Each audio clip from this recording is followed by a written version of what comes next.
रति सद्गुरु मिलवें सर्वाधार। मंगलमय मंगल करन विनवो बारंबार। धन्य धन्य सद्गुरु सुखद महिमा कही न जाय। जो कछ कहो तुम्हारी कृपा मोते कछ न बसा। समवेत समादरणीय सज्जन वृंद, आदरणीय माताओं तथा भक्तिमती बहनों, अभी आप लोगों ने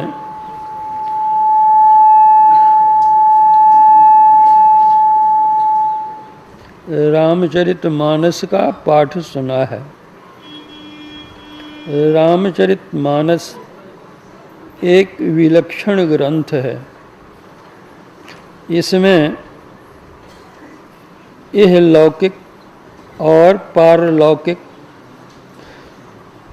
दोनों लोकों में सुखमय जीवन जीने की शिक्षा दी गई है। अभी आप लोगों ने मर्यादा पुरुषोत्तम भगवान श्री राम का उपदेश, जो कि उन्होंने अपनी प्रजा को दिया था, सुना है। मर्यादा पुरुषोत्तम भगवान श्री राम गुरुजन पुरजन सज्जन बहुजन को, प्रजाजन को एकत्रित करके यह पहली बात कहते हैं कि बड़े भाग मानुष तन पावा। सुर दुर्लभ सब ग्रंथ ही गावा। आप्त वचन है, आर्ष वचन है, विश्वसनीय है, मानने योग्य है। किंतु जरा इस पर हम और ध्यान दें। क्या मनुष्य शरीर पा लेने पर ही बड़ा भाग्य हो गया? आज विश्व में हाहाकार मचा हुआ है।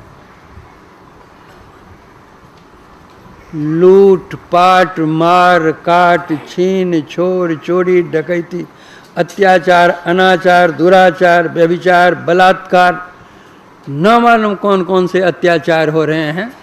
क्या यह कोई बैल करता है कि गधा करता है? कोई चिड़िया करती है कि कोई पशु करता है? ये संसार में हाहाकार मचाने वाला कौन है? मनुष्य ही तो है।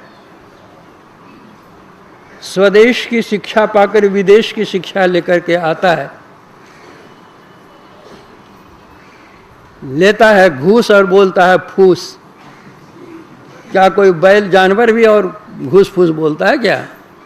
वह भी घूस लेता है। सिगरेट के डब्बे पर लिखा हुआ रहता है, cigarette smoking is injurious to health, स्वास्थ्य के लिए हानिकर है। उस पंक्ति को पढ़ते हैं, फिर सिगरेट पीते हैं। कौन कोई बैल पीता है सिगरेट?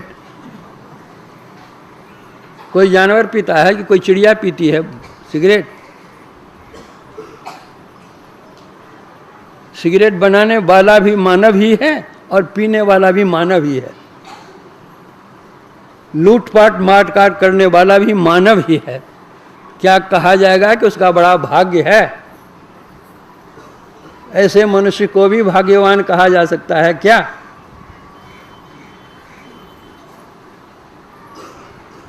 फिर भगवान ने कह दिया कि बड़ा भाग मानुष तन पावा।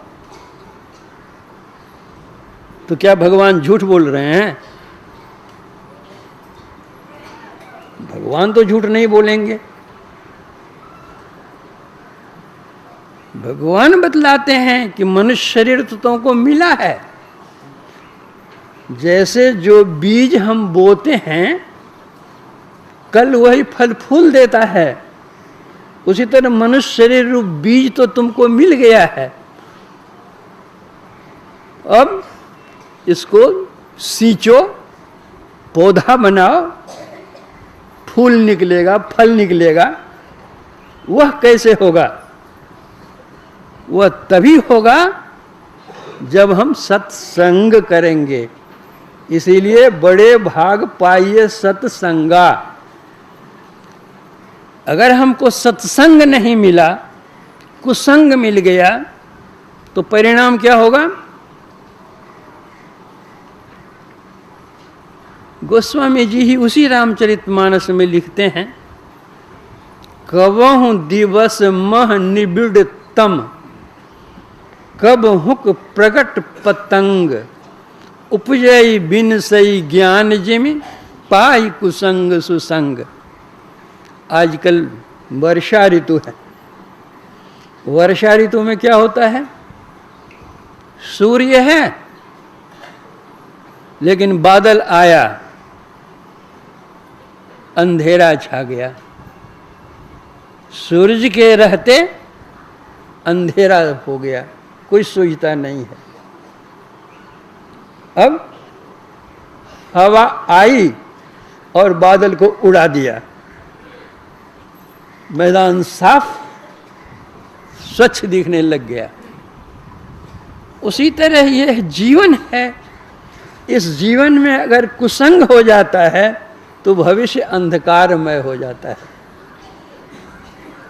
और जब सत्संग करते हैं, वह बादल को हटाने वाली हवा है, वह बादल को हटा करके जीवन को साफ बना देता है। इसीलिए बतलाया है कि बड़े भाग पाइए सत्संगा। जिस जीवन में सत्संग नहीं है, भगवत भजन नहीं है, वह जीवन कैसा? गोस्वामी जी कहते हैं, ते नर नरक रूप जीवत जग। वो संसार में तो है लेकिन नरकवत है। भव भंजन पज विमुख अभागी। नहीं सत्संग, भजन नहीं हरि को, श्रवण न राम कथा अनुरागी, तब सुत बित दार भवन ममतानि से सोबत अतिन कबहुमति जागी। तुलसीदास हरि नाम सुधा तज, सठ हठ पियत विषय विस्मांगी। उसका जन्म कैसा है? शरीर तो मनुष्य का है, लेकिन उसका जीवन कैसा है? सूकर स्वान श्रृगाल सरिस जन। उसका जन्म किस लिए संसार में? जन्मत जगत जननी दुख लागी। अपनी मां को सताने के लिए ही वो जन्म लिया है। तो मनुष्य शरीर की विशेषता तभी होगी जब वह सत्संग करेगा। जंगल में गाय भैंस रहती है और जंगल में बाघ सिंह भी रहते हैं।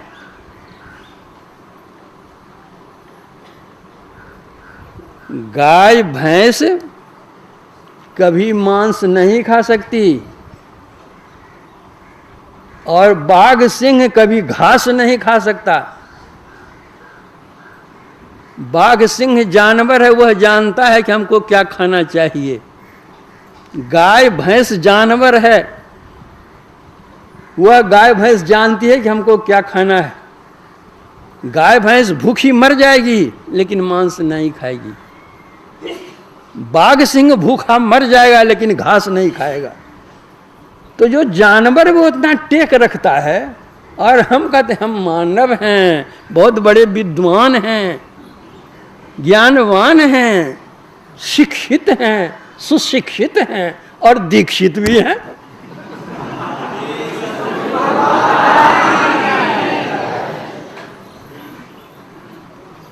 क्या यही मानवता है? यही मनुष्य शरीर की विशेषता है?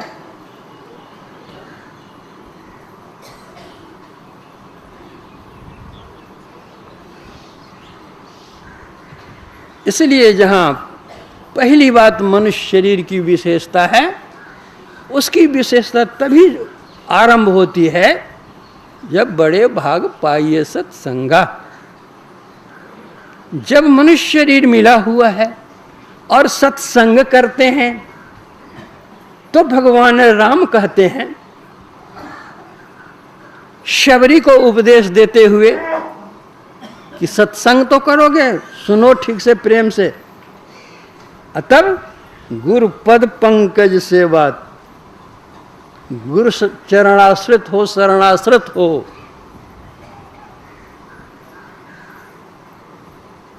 जो कोई सत्संग कर सदगुरु की शरण जाते हैं, जे गुरु पद अंबुज अनुरागी, ते लोग कहूं बेदहूं बड़ भागी। अब भाग्य और बढ़ गया, गुरु चरण आश्रित हो गया, गुरुमुख हो गया। अब गुरुमुख होकर के भी जो मनमुख बना हुआ रहता है, गुरु आज्ञा माने नहीं, गुरु ही लगावे दोख, गुरु निंदक जग में दुखी, कभी न पावे मोक्ष। उसको मोक्ष कभी मिलने वाला है ही नहीं। मनुष्य शरीर मिला तो क्या हुआ, सत्संग भी किया, गुरु की शरण भी गया, शिक्षा भी ली, दीक्षा भी ली, परिणाम गुरु गए कह के या चला मुए बह के।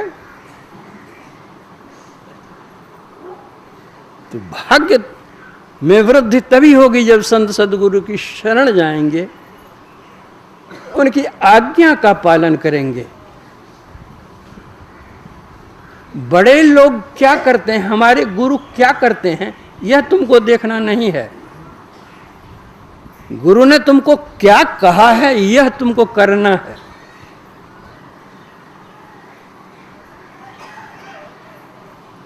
भान पिसान सर्वरस खाही, तिन कह मंद कहत को नाही।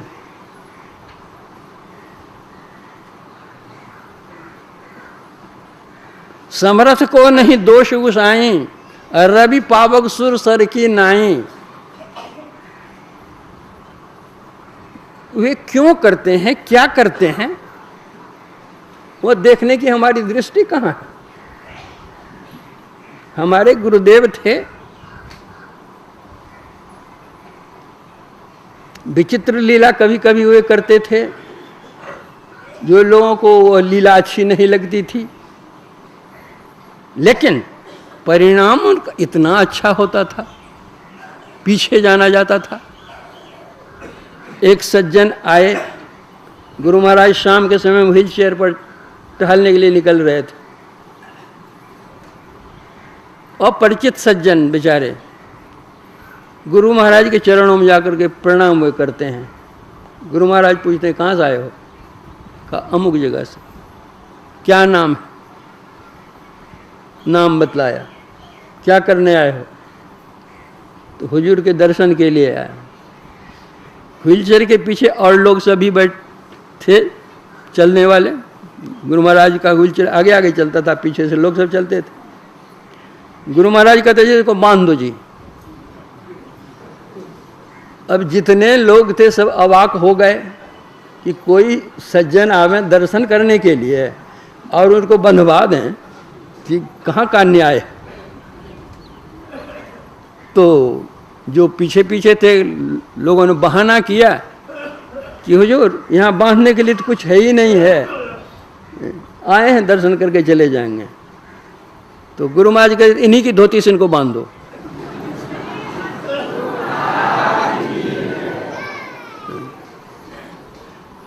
धोती पहने तो बेचारे, उनकी धोती जो थी ऊपर का भाग, उससे उनके हाथ को लपेट दिया। आज्ञा है गुरु महाराज। गुरु महाराज कहते बैठो यहाँ। भीतर हॉल, भीतर में जो 2 ताड़ पेड़ हैं उसी के बगल में, रास्ते के नीचे बगल में बिठा दिया गुरु महाराज, बैठो यहाँ।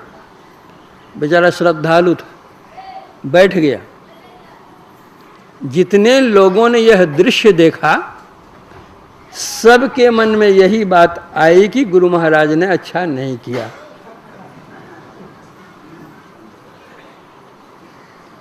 लगभग 1 घंटा गुरु महाराज टहलते थे। 1 घंटा टहलने के बाद गुरु महाराज फिर लौटते हैं तो बेचारा बैठा हुआ वहाँ पर है। अरे हाथ धोती से लपेट जाएगा तो कब भागा रहता वो, लेकिन श्रद्धालु था, बैठा रहा। गुरु महाराज कहते हैं अभी तक तुम बैठा हुआ है, अच्छा जी खोल दो बंधन। हाथ खोल दिया गया। गुरु महाराज कहते हैं सीधे घर चले जाओ, रास्ते में कहीं रुकना नहीं, घर चले जाओ। बेचारा प्रणाम करके चला गया घर। जितने लोगों ने दृश्य देखा किसी के मन में यह बात नहीं आई गुरु महाराज जो कर रहे हैं अच्छा कर रहे हैं। 15-20 दिनों के बाद वह आदमी फिर लौट करके आता है। वैसे तो 50-10-20 लोग रोज आते ही जाते ही रहते हैं यहाँ पर, 100-50 भी आते हैं, कौन आए कौन गए कोई बात। लेकिन जिनके साथ कुछ घटना घट जाती है तो वो पहचान में आ जाते हैं कि इन्हीं को गुरु महाराज ने बनवाया था। लोगों ने पहचान लिया कि वही आदमी है। आकर गुरु महाराज के चरणों पर वह गिर जाता है, प्रणाम करता है और कहता हुजूर ने मेरा उद्धार कर दिया।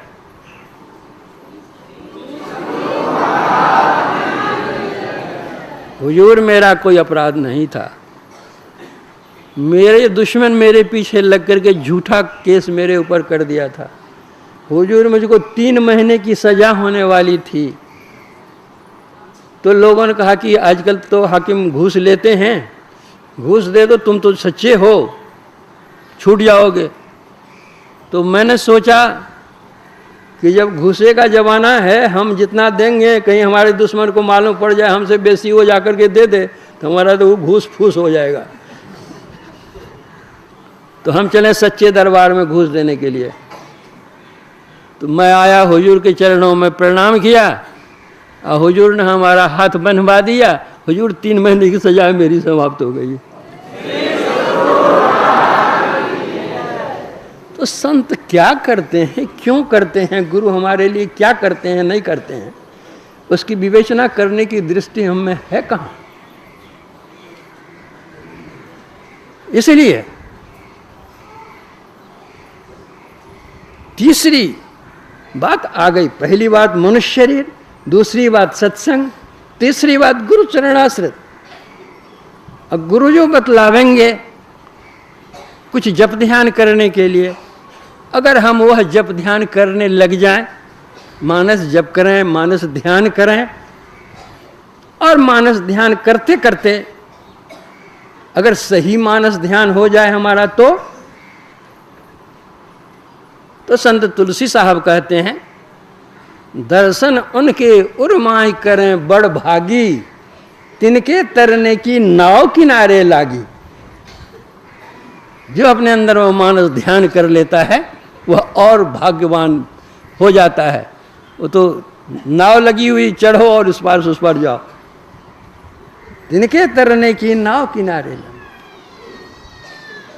तो यह तो मानस जप, मानस ध्यान स्थूल क्रिया है, स्थूल साधना है। इसके बाद फिर और भी तो साधना चाहिए, तब न भव सागर पार होंगे। और दृष्टि योग की क्रिया वे बतलाएंगे। जब दृष्टि योग की क्रिया हम करेंगे तो क्या होगा? श्री गुरु पद नख मणि गण ज्योति, सुमिरत दिव्य दृष्टि ही होती, दलन मोहतम सोस प्रकाशु, बड़े भाग उर आवहि जासु। और भाग्य जग गया, बड़ा भाग्य हो गया। दृष्टि साधन की क्रिया की, अंतः अंधकार समाप्त हो गया, प्रकाश पुंज में प्रतिष्ठित हो गए और भाग्य जग गया। तम नाश हो गया। यही तो है तमसो मां ज्योतिर्गमय। गुरु कहते हैं गु अंधकार रूप प्रकाश, अंधकार से प्रकाश का मार्गदर्शन देने वाले ये गुरु होते हैं। कितना भी पढ़ लीजिए, कितनी भी विद्या एकत्रित कर लीजिए, लेकिन कोई भी विद्या ऐसी नहीं है कि आपके अंदर के अंधकार को काट सके। अंदर के अंधकार को काटने वाली अगर विद्या तो ये आध्यात्म विद्या है, दृष्टि योग की क्रिया है।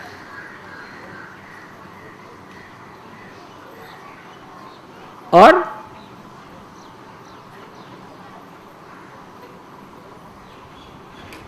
वहां से रास्ता का आरंभ हुआ, भीतर चलने अंतर मार्ग का। उसी मार्ग पर चल करके प्रभु के दर्शन होते हैं, आत्मदर्शन होते हैं। वह मार्गदर्शन देने वाले कौन होते हैं? वही संत सद्गुरु होते हैं। अद्भुत अंतर की डगरिया, जा पर चलकर प्रभु मिलते। यहां शुरू हो गया डगर पर, अंधकार से जो प्रवेश किए प्रकाश में, यही डगर मिल गई, रास्ता मिल गया, राह मिल गई। दाता सद्गुरु धन्य धन्य जो राह लखा देते। राह पर चलने में कोई कठिनाई भी है, तकलीफ भी होती है। कहते नहीं नहीं, अरे चलत पंथ सुख हो तो महा है, महा सुख मिलेगा। सामान्य सुख को कौन कहे? जहां अझर झरते, क्या अझर झरता है? अमृत ध्वनि की नौबत झहरत, बड़ भागी सुनते। अंतर में जो आंतरिक नाद है तुम्हारा, वह ब्रह्मनाद सुनने को मिलता है। उसको कौन सुनता है? बड़ भागी सुनते। जो बड़ा भाग्यवान है वही उस नाद को सुन सकता है, दूसरा नहीं। जो दृष्टि योग की साधना करता है, सूक्ष्म में प्रवेश करता है, उसी को वो सूक्ष्म नाद मिलता है। और जो उस सूक्ष्म नाद को पकड़ता है, तब क्या हो जाता है? में ही प्रभु मिलते।